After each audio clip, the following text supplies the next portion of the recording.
Hello everyone, Bob Blues around the world. In today's lesson, we're going to be covering something that I've wanted to cover for a very long time, and that was segregation biblical? Specifically, was the American segregation system that was in place during the Jim Crow era biblical? Because you have many Israelites who are calling for a version of segregation that mimics the Jim Crow era type of segregation, black only. So what we're going to be learning in this lesson is, does the American segregation system actually line up with Yah's holy scriptures? And we really have two groups of Israelites right here with two completely different mindsets that are clashing. We have like Martin Luther King on the left, which is to just integrate everybody and everything and don't have any little level of security and, yeses and nos about who gets in who doesn't get in. And then we have like the Malcolm X side, which is blacks only, segregate based on ethnic lines and don't pivot from that. All right. So we're going to be seeing who was right between these two men, because I saw an Israelite dude recently, and there's multiple huge Israelite channels who have criticized Martin Luther King's dream of so-called racial integration. And they've said how that was a bad thing for the Israelite community or the so-called black community.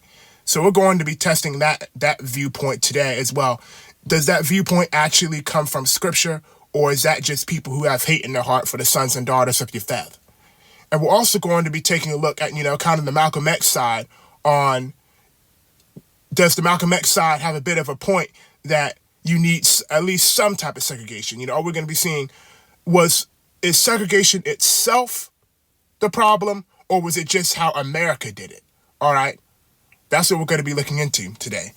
And another thing I like to say before we get started with this very unique lesson is, one thing I find very interesting is the fact that the Malcolm X that was assassinated was not the same Malcolm X that was in the Nation of Islam. Because we've covered that a lot of the devil doctrines from the One West camps originate from the Nation of Islam. And Malcolm X spoke very similar to how the One West campers speak today. Calling every single Yefethite the devil and beasts and all that sort of type of stuff. He talked just like them, But a lot of people who, hate the sons and daughters of Yefeth and like early Malcolm X because he hated them too, don't realize is that the Malcolm X who was assassinated was not that same every single Yefethite is the devil Malcolm X. Because Malcolm X later on in his life began to separate himself from the hate and the false doctrine of the Nation of Islam. And he was murdered shortly after that. So he was killed after he started to remove himself from the hate, not while he was in the hate.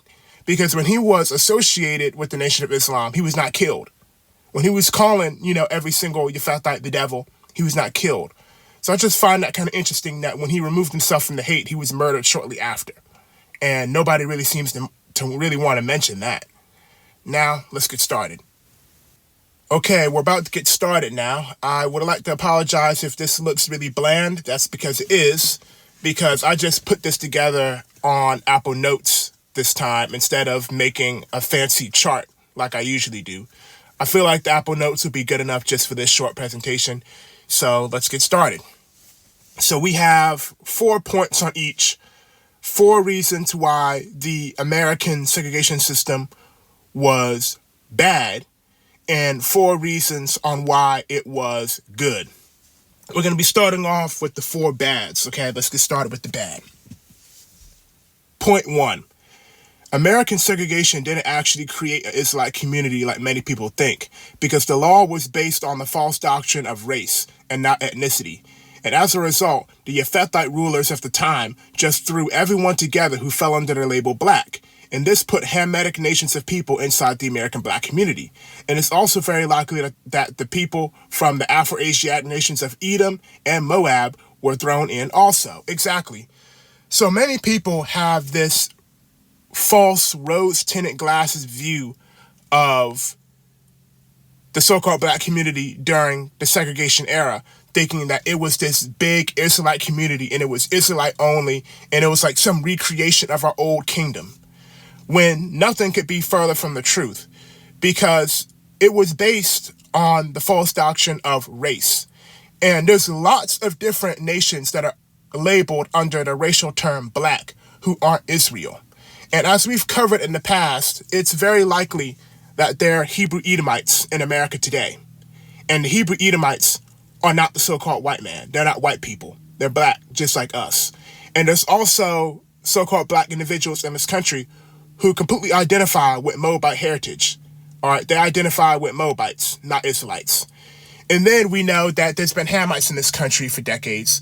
So the Yephathite rulers at the time would have just thrown every African, every Edomite, and every Moabite into the same neighborhoods with us, because it was about getting the blacks, as they called us, away from them. It was not about making sure everybody fit into a perfect organized slot of their proper ethnicity. So segregation didn't even work if your thought was to create an Israelite community, because it didn't create an Israelite community. It just created a melting pot of different Shemitic and Hamitic peoples.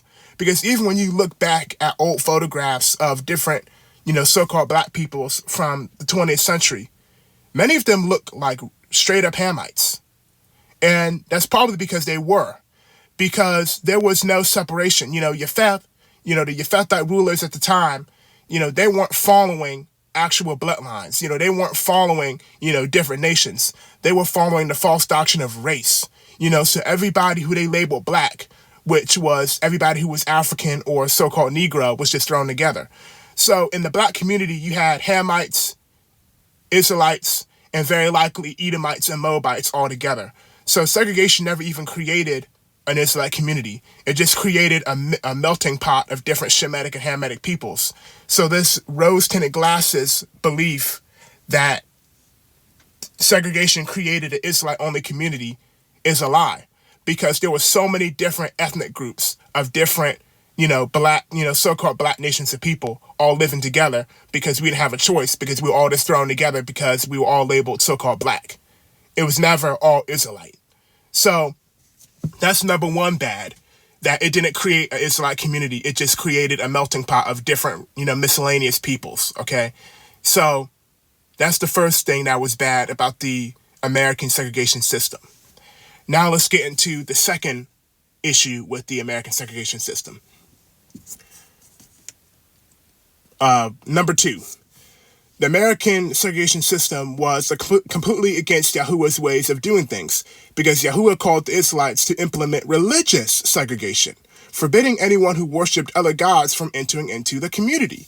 However, the idea of someone being blocked on their ethnicity is against Torah, because throughout the Old Testament and New Testament, it's shown that people of other nations who change and convert to Yah's ways are welcome to live in the Israelite community, and the Israelites are commanded to love them like family.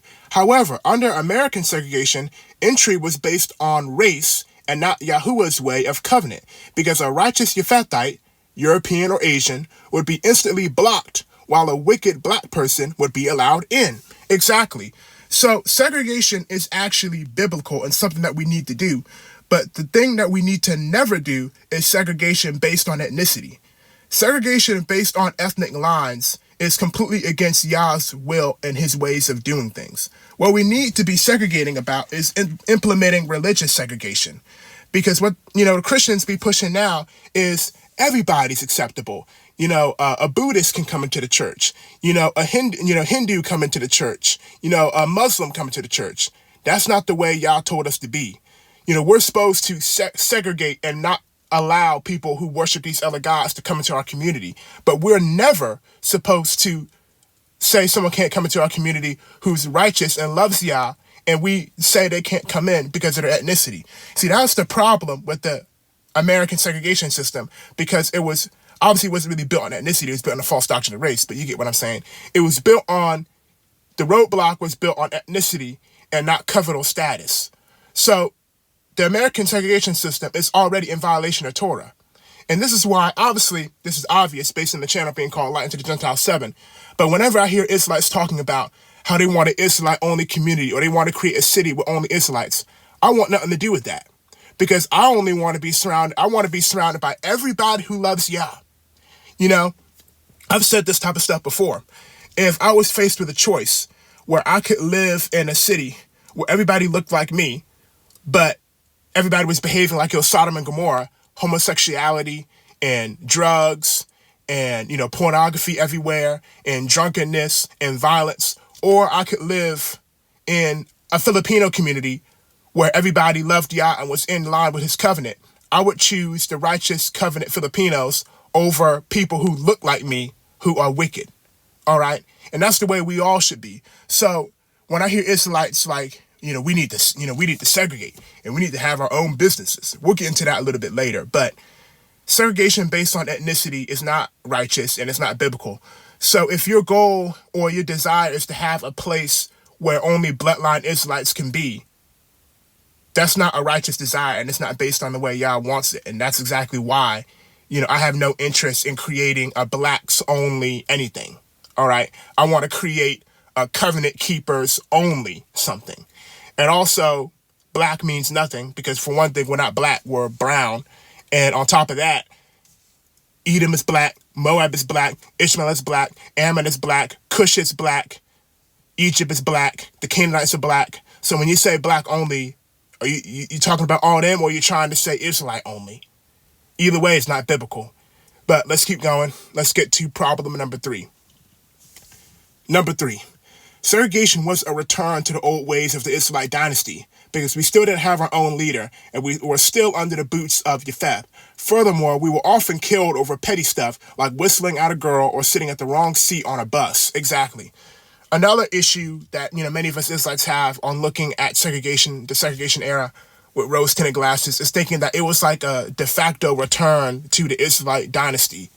It wasn't. Because we were still under the boots of Japheth. We were still under, their evil rule. We didn't have our own leader. We didn't have our own government. And we were still being slaughtered, okay? It's like we just couldn't live among them and, shop where they shop and do what they do. But we were still getting killed off by them. I mean, we were getting killed for sitting on the wrong seat of the bus. So this idea that it was like a return to the Israelite dynasty is a myth because we were still in danger and we still had no power. We didn't have a ruler. So nothing really changed. It was not like the captivity paused. We were still very much in captivity. Now let's get to problem number 4. 4, it's a complete myth that segregation helped us make more money than we do today. Because contrary to wicked Israelites online who have hate in their hearts to the sons and daughters of Japheth, we actually make more money today because there's 3.5 million black-owned businesses in America alone compared to just 70,000 during the Jim Crow era. Not only that, but today we are making money from Japheth too, and not just other Shemites and Hamites. Exactly. So one of the arguments I constantly hear is we lost so much land. We lost so much, after segregation, the businesses. If you want to talk about money, we make more now. And it's not even close. I mean, I have a living example of this where my grandparents were poor, really poor. And I can get stuff now that they couldn't even imagine getting. And they lived during the time of segregation or what people believe, what people falsely believe segregation was. They lived in what so many of us Israelites want to believe as being the golden era, and they just couldn't do well. They didn't have the best land, they didn't have the best houses, they didn't have the best food, they didn't have the best job, they had to work themselves into the ground just to provide for their children, and that was during the good old Jim Crow days that so many of us, idolize for some reason. But now, obviously we're still in captivity, obviously we're still getting mistreated by other nations, but you weren't having Israelites making billions of dollars back then like you have now. There weren't 3.5 million businesses owned by us. Obviously, black, there's a lot of people fall under that. I don't mean everybody under that is Israel, but you know what I'm saying. So that's not even really a true argument to have. I mean, a lot of these people, like I said, they just hate Japheth. They're not even trying to be righteous. They just hate seeing them. That's just what this is about. Okay, now let's get to the good. I know there's going to be a lot of trolls in this comment section, but, when you're teaching the truth, that's what happens. There's a scripture that literally says, woe unto you when you speak, when people speak good of you, because their father spoke good of the false prophets. So that's basically what happens. All right, the good.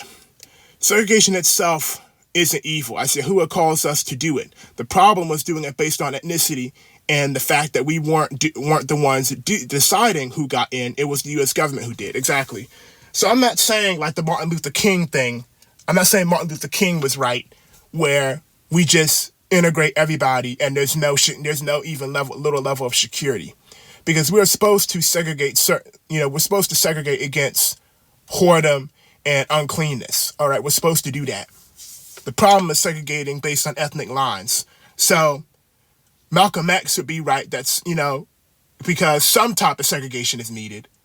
And the whole everything goes of Martin Luther King would be wrong if we were to like to try and compare the ideologies. It's just the ethnic segregation of Malcolm X is wrong, and everybody in of Martin Luther King is wrong. So we would just take the segregation bit of Malcolm X and modify it to be in line with covenant and not based on ethnicity. Segregation made our businesses have a low competition. Now, that is actually a true statement, because the Jim Crow era made it so that we couldn't even, if you were a Hamite, if you were Edomite, if you were a Moabite or Israelite, you couldn't even really go to the Yaphetic businesses. So if there was a Hamite store or Israelite store or Edomite store or Moabite store in the black neighborhoods, they were going to make all of the money from all of those different Hamite and Shemite peoples, because we simply just couldn't go to Walmart instead. We couldn't just go to Macy's instead. We couldn't just go to Target instead. Obviously, a lot of these places didn't exist back then, but you get what I'm saying. And if we did somehow get them, we would just get spit in the face and a whole bunch of other type of stuff. So there was, a lot of job security, during that era, because if you owned, if you were a Hebrew or a Hamite and you owned a business, you knew you were always going to have a constant flow of customers because your customer base had nowhere else they could go. But when segregation ended and the Walmarts and the Kmarts and the Targets, and the Best Buys, and the Circuit Cities began to roll up on the scene, you had our people and other Afro-Asiatic peoples and Hamitic peoples start to go to those Yaphetic-owned businesses to get a better price instead of going to our places. So that's what happened. So that's where a lot of the hurt in our businesses came from, because they never had to compete. They never had to compete with Yaphet, but now they do. So that is a true statement. All right. So whatever, for whatever that's worth. 3, we had our own media and could depict ourselves how we wanted. That is true too. Because if you look at how we are depicted in the media today, the media is not owned by any Shemite or any Hamite, and it shows, because we're always shown as being ghetto and being, smoking and all these terrible type of things. But when you go back to even the 1980s and 1970s, when we still had, I guess a bit more creative control than we have now, you saw a lot of so-called black family shows where the black main character was a police officer who was struggling with grief. Now the black main character is a gangster who's trying to sell drugs. You go back in time to the 60s or whatever, and the black sitcom was, just a black family, living in peace, going on different adventures. Now it's about all the sexual stuff and drugs.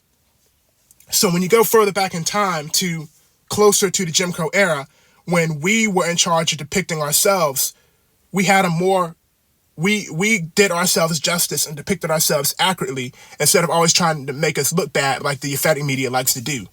So that was another pro of the segregation era, I guess you could say, where we were in control on how we portray ourselves. We're not anymore. That's why, I saw a clip recently, speaking of a police officer, old show from 40, 50 years ago. And the main, the character is a black cop. You just want to see that stuff now. You wouldn't see that. Now let's get to number 4. Self-hatred was pretty much non-existent. That is true too, because now you have people, Israelites, who just go to the Yaphetic media and just dog out our people and just call us names and just completely stab us in the back. You didn't have people doing that back then, because if you stabbed your people in the back, no one else is going to pick you up. know your Fethite, which there was some good ones back then, but in America it was really bad. So if you went to the Yafetic media and started dogging out, your own people, it wasn't going to end good for you because nobody was going to step up to help you. If you turned on your own people, no one was coming. So the self-hatred epidemic wasn't a problem back then like it is today. But now I want to talk about how Yah's biblical system actually takes all of the good things of the American segregation and throws out the bad things that we just read. So let's talk about our businesses having low competition. Under the Israelite system, under Yah's system, our businesses would have low competition again, because our businesses would be completely separate from the worldly system. For example, our stores wouldn't sell pork. Our stores wouldn't sell lobster. Our stores wouldn't sell catfish. Our stores would sell, apocryphers, and Hebrew dictionaries and Bibles. Our stores would have stuff like Passover bread. So our stores would have stuff that would help all believers, all covenant keepers, live a righteous lifestyle that the Yafetic stores, the pagan stores, can't do and don't do.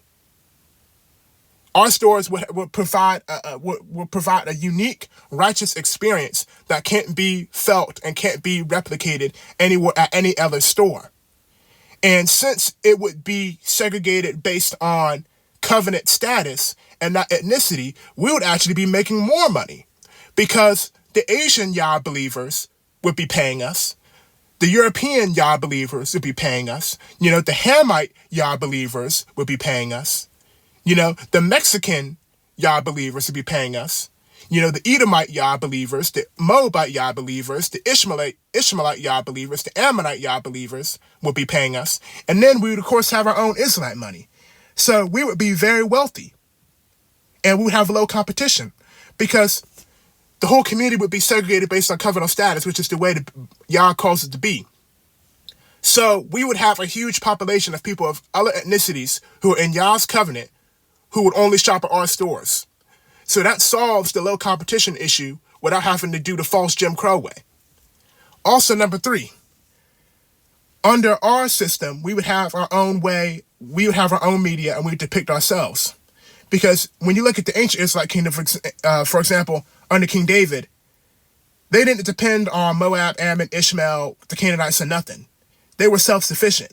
So we would be self-sufficient again as well. So we would have our own media. So without being, doing the racist false exclusion based on ethnicity, we would have to worry about our people always being lied on and depicted as thugs.